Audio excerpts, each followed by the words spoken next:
Hello बच्चों, आज हम समझने वाले हैं बोर एटॉमिक मॉडल के बारे में। तो बोर एटॉमिक मॉडल ने रदरफोर्ड के मॉडल की कमियों को दूर किया प्लांक के क्वांटम सिद्धांत का यूज करके। इसके लिए इन्होंने 3 परिकल्पनाएं दिया।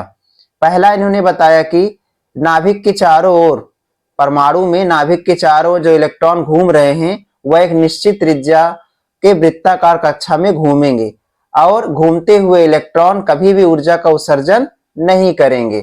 ये इलेक्ट्रॉन जो होंगे ये एक अस्थायी कक्षा में होंगे, इसका विशेष ध्यान रहे। दैट मीन्स परमाणु का स्थायित्व जो होगा वह बना रहेगा, परमाणु नष्ट नहीं हो सकता।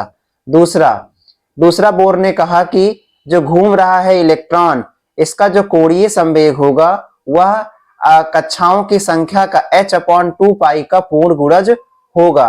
अर्थात कोणीय संवेग जिसे हम लोग J से डिनोट कर लेते हैं, तो J = NH/2 पाई होगा, जिसे बोर का इक्वेशन कहा जाता है।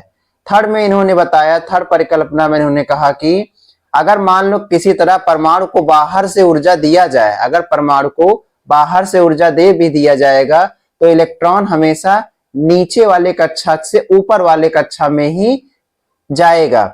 जाते समय ऊर्जा का उत्सर्जन बिल्कुल नहीं करेगा, लेकिन जब ऊंची वाली कक्षा में 10⁻⁻8 सेकंड तक ही रह सकता है। जब वहां से फिर से अपनी कक्षा में आएगा तो आते समय वह इलेक्ट्रोमैग्नेटिक वेव का उत्सर्जन करते हुए आएगा, जो उस ऊर्जा का मान हम hν मान सकते हैं। तो E = hν जो प्लांक ने हमको समझाया था।